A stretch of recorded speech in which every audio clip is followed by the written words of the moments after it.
Ladies and gentlemen, many of you who clicked on this video are beginners or intermediates at the game of chess. And if you're higher than that at the advanced level, well, then you probably watch these videos to have a bit of a laugh. This video is part of my playlist called How to Lose at Chess, where viewers are brave enough to send their games in and volunteer themselves for a mix of a game review on a serious level and obviously a laugh as well. And in today's video, a 1200 rated player named Anthony sent in his game. Well, in this game, let's put it this way, the king went God mode, and that's all I'm going to say.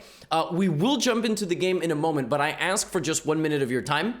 This video is sponsored by myself. Now, that might surprise you. You might go, oh, wait a minute, I usually skip this part, Levy. No, because today I have a pretty big and fun announcement. You all know I talk about my courses quite a bit. I'm very proud of them. We've got opening courses, beginner course, intermediate, middle game masterclass, which recently came out. But today, we launched the extension of Chessly. So for the next 3 days, we've got 50% off everything, but we just launched this, which is Chessly Plus. And this is an extension. You don't need to buy a course to get this. But what we intend to do with this is build training tools that don't exist anywhere else. One of those training tools is a game called Flash Memory. Flash Memory will train your ability to take a position, memorize it, and then solve questions when the pieces are gone. How you visualize a position from memory. This feature, which is Think Fast, is one of my favorite. You have a certain amount of time to play a move that maintains an advantage in the position. And we've got other games coming up on Chessly Plus. We have a bunch of games here already, but we have things like Guess the Evaluation and one called Anti-Puzzle, which will take a couple of months to build. But I mean, we are really working hard to create some amazing training tools that you can't find anywhere else. Coordinate Spotter, of course, basic one, just spotting coordinates. If you get Chessly Plus, you have a lifetime courses discount, and you're even gonna have courses that we're not putting just for sale. So 10 best games of the 20th century, 7 best sacrifices in history. And when there are going to be big events like the World Championship, I will annotate games in detail there, and we will go into some of those lessons a little bit in greater detail. So I said, give me about a minute to explain that. Chessly Plus launched today, and if you lock in a price now, you get that price forever. So because you trust us in our early phases, we're gonna have bugs, we're gonna have little problems, and I appreciate all of your support tremendously. So if you wanna check out Plus, check it out. You wanna check out a course, everything is 50% off right now. That's it. That's the sponsor. It's me. Hi, I'm the problem. It's me. I'm not, I don't have some product here to give you. It's just, this is what I do. All right. This is the extension of watching me on YouTube. And if you want to support me, I don't have merch yet, but this is like our big project. All my courses, all the hard work that we've put in. It launched today. So exciting times over here. Let me know your feedback in the comments. All those games, by the way, they have free samples. You can play them. Anyway, let's talk about this game. And if you're watching this, by the way, like 6 months later, tell me that in the comments. Hello. Chessly Plus is still out. You just missed the launch sale, but all good. All right, our players are Burger Eater from the US and Anthony from Lebanon. And I made Anthony Carmelo Anthony because that's, Carmelo Anthony is goated from the New York Knicks. Game began with e4, e5, and we had knight f3, and black played bishop c5. Now, this is the Bush gas gambit. But I don't think that Anthony knew that. This is just a free pawn on move 1. Like, that is move 2. This is just a free pawn. I don't think that black was playing a gambit. And this is why I recommend, folks, develop your knights before you develop your bishops, okay? Bishop c5 is not a good move, and now white plays bishop c4 because white is trying to play an Italian, okay? White saw an opening video and just does this, okay? But bishop c5 is the move played. We have bishop c4, now we have knight f6. So once again, this is just 100% a free pawn. This is no longer a gambit. But instead of that, both players castle, okay? So both players completely oblivious to their center pawns being under attack. Just no care in the world. Now, again, for white, this is the best move, but I think we've already established that white will not be playing that move. white plays queen e1, okay? Queen e1's not a good move because you should be defending this with either more development or d3 or rook e1. Queen e1 completely supports this, but it just, I mean, you block your own rook. Like, the queen should be out a little bit more. But okay, whatever. Not a blunder just yet, but the computer isn't really a huge fan. Black plays d5, which I like. I like understanding that you should be attacking the center of the board. And I really like this move quite a bit. What I really don't understand, however, is not taking back and gambiting. What? But okay, well, I think I get it. I get it. Black's idea is to take back. And I think black was worried that after this, you know, white would go here and simply have a nice advantage, simply win the pawn. I get it. Okay, that makes sense. So black went here so that when white captured, black would recapture with the knight and defend the center and have more development. That makes a lot of... What? Well, I thought the idea of c6 was very obvious, right? You would play c6 and black would... Okay, well, now white takes on e5. So now white is simply up 2 pawns on move 8. These are 1200s, all right? Some of you watching this are 600. You can't even get a game like this, right? So now, all right, black is down 2 pawns, but when you're down 2 pawns and, you know, you got open lines, let's get the bishop out. Let's play knight d7 maybe queen c7, defending that, and then move the knight. You got to get the bishop out, right? You got to get developed. Now, you definitely don't want to play something like bishop b7 here because you're just permanently stuck behind your pawn. So black plays the move bishop to b7, getting permanently stuck behind their pawn. Okay. Also not a step in the right direction. Now, I love white's move here, which is c3. Trying to get the pawn to d4. That is a brilliant move. In fact, c3 might be literally the top computer move, which is absurd. c3 with the intention of building a big center, then developing the bishop. I love it. Now black plays knight bd7. Now, if you're playing with white here, okay, at this level of chess, I would recommend just taking. The computer thinks some of your advantage goes away, but once you get d4 and get bishop g5 and black goes here and you finish your development, like, your position is excellent and you are still up 2 pawns. What I would not recommend almost ever is to give up a knight and a bishop for a rook and a pawn. Knight f7 is a travesty. That is not a good move. It is not good to play this because more often than not, the 2 pieces are better, a lot better. Look at the evaluation here. It's +2. White makes a trade that's technically equal, 6-6, but the advantage is gone. Gone, almost. Because now you left yourself with an extra rook, but rooks don't take part in the game until much later, and black's pieces will very quickly come alive and you will feel their presence. 1, 2, 3, 4, 5, 6 pieces versus 1, 2, 3, 4, 5. The king doesn't count. So now black has more pieces. d4 bishop. Now, I do like the way white is playing this bishop e3, but look at this. White just made a huge mistake. How? How is the move bishop e3 is such a bad move? Well, black can create a threat here. Do any of you see how black can create a threat? Bishop a6. Chess is about spotting our opponent's ideas onto ourselves, not just, right? Not just our own ideas. That's it. That's a trap rook. Now black is immediately winning that rook back. Let me tell you something else. Black is winning that rook back. Suddenly, black has more pieces. Crazy. Now, at this level, nobody sees that. Instead, black plays c5, which I don't dislike this move at all. In fact, look at black's bishop from the corner there coming alive, right? That bishop stands completely unopposed. Nobody getting in the way of that bishop, right? So this is the stuff you need to pay attention to if you want to go up the rating ladder. All right, we have bishop takes d4. Black trades. Oh, apologies. Instead of trading, which would have been decent, black goes knight g4. Now, the reason knight g4 is a bad move is that when this move arrives on the board, you don't know it's a bad move. Like, you don't know, right? The computer says it, but why is it a bad move? Well, first you need to go, is there a threat? The answer is no. I mean, the idea is this, but there is no threat, which means you can create a threat. And if black continues to do this, what's the big deal? I mean, now you can even give a check to black and maybe even stop mate. Just play h3, and how are you ever getting mated? And the black king is actually the one under attack, right? So there's no idea to this move, so white just plays f3. Now, it's not the best move, but it is a move. Knight goes back to h6, and now we gotta get to this king. All right, we gotta bring the queen and the rook. Rook d1 is fine. It's a reasonable move. I don't dislike it. And black is just not respecting the king's safety. Black was doing well because for a brief moment, a few moves ago, the pieces stood very strong in this situation, and black had good future prospects.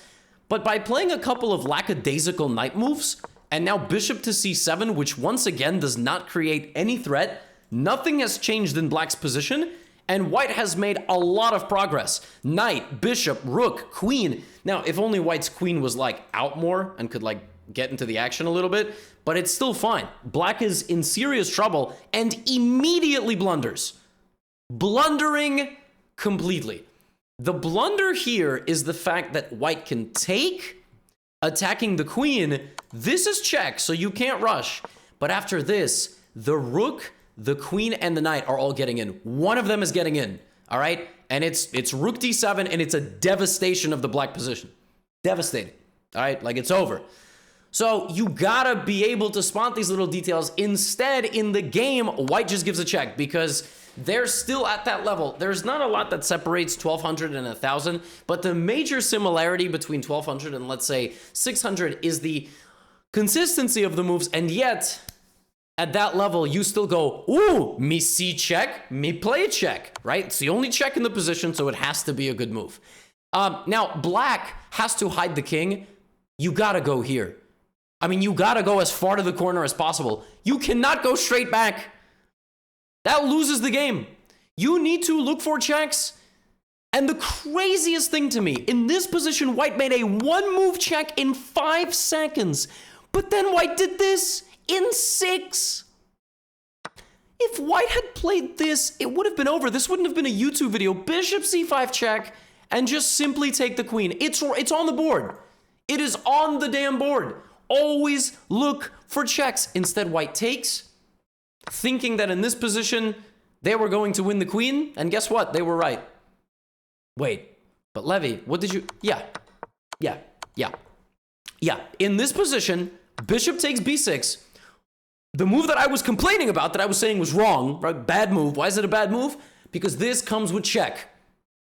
So you're not actually going to win the queen, because the queen's going to move. Yeah, black recaptured in 3 seconds. 3 seconds. I mean, it's move 20 of a 10-minute rapid game. Move 20. You have 8 minutes on the clock. You spend 3, you hang your queen. I mean, it's nuts. You guys are just riding a bicycle while shoving nails into the tires. That is what you are doing. You are wondering why it takes you so long to get places, okay? It's because you are putting sharp objects in your shoes and it hurts to walk, and you refuse to take them out. Nothing that you guys do makes sense for your own chess improvement. There is a massive difference between the quality of recapture.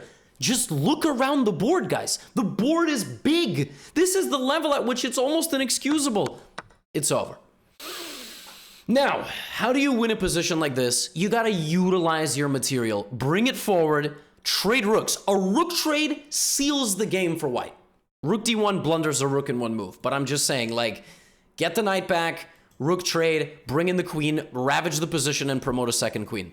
What you don't do is randomly push a pawn. Like, why? What is g4? For what purpose? For what? Now black goes rook e8. Now, what is the problem here? The problem is that the knight is hanging and there's a queen behind it, right?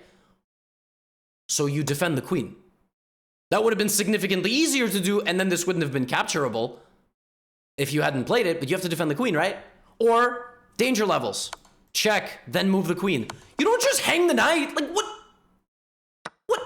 6 seconds? Like, oh, the knight's dead. Bye. What? Why? Why is the knight dead? Why? Oh, he's attacking my knight with the rook and the bishop. By the way, this is why you should get Middle Games Masterclass. It'll improve your board vision. Queen d2, 50% off, by the way. Rook e5, this is just insanity. Now, folks, remember how I just said trading the rooks will win white the game? Yeah, not when you lose the knight, okay? Now the chances of winning this game are significantly lower because 3 pieces actually coordinate very well against the queen. It's 3-3-3. Still, it's the right decision because a queen on its own will dominate, right? So black plays rook d5. Now, when you have an extra queen and a rook like this, of course, teaming them up on the same straightaway is a good way to go. The problem is that you do not want to do this because, as I just said, knight and bishop for the rook, knight and bishop are going to do pretty well. This is a rare exception. Why is it a rare exception? Because sometimes a rook is better than a bishop and a knight. This is not a fork because of the endgame. So you'll notice 3 on nothing, right? Probably this is a win for white because it's going to be borderline impossible for black to prevent white's pawns from queening. This is a rare exception. Now, what you don't want to do when you have an extra queen is lose the queen in one move! Oh my God! I mean, how that's...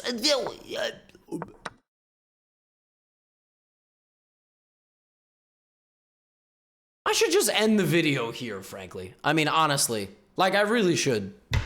When I saw this, I was like, are you kidding me? Like, you have one response. You got one piece left, basically. You got the queen. How do you not see that? This is the same amount of squares. I mean, it's literally 3 squares, just in the other direction. Like, are you nuts? Oh my goodness. Well, it's over now, for sure. Now, some of you who are attentive to video titles and things, you're probably sitting there going, the kings haven't moved the whole game. I know.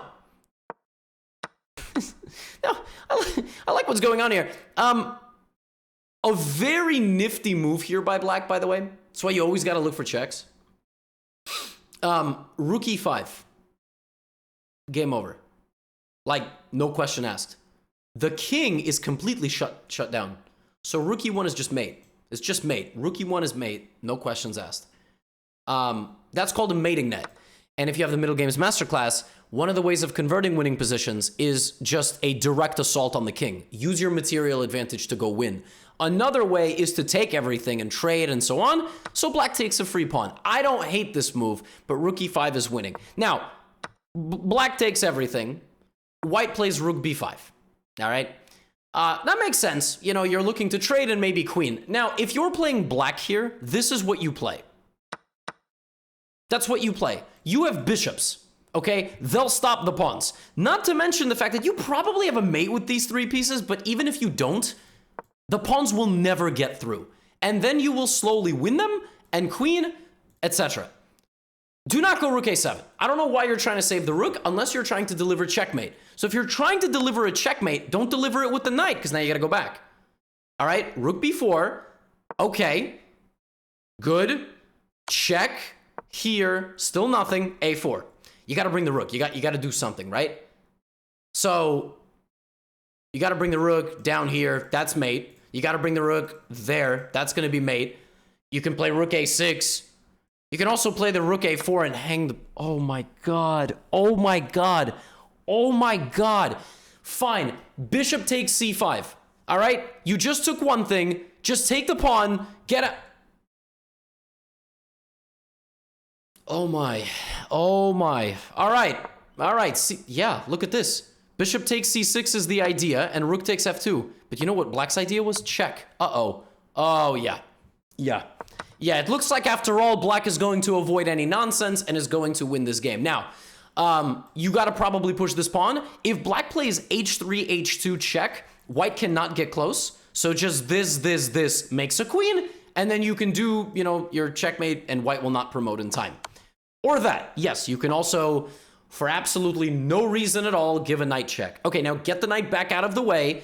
Okay, fine. You're preventing white's king from escaping. That makes a lot of sense. And the next thing that you'll do is go back and push. That makes perfect sense. Yes. b5. Okay, terrific. Move the knight now. Fine. g4, g... Okay, I like that too. C... All right, got to bring the king. Nice. Good. Nice. b6. Okay, there's no threat. So now it's time to move the knight out of the way or push the g-pawn. All right? You didn't need to go there because both of these things are... All right. But fine. It's a messy technique, but it's good. It's technique all the same, and black is still completely winning. White gives a check, black takes, white makes a queen, black takes, it's stalemate, black ends the game in a draw, up 11 points of material.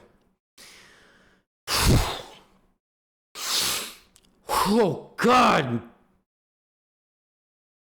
Oh.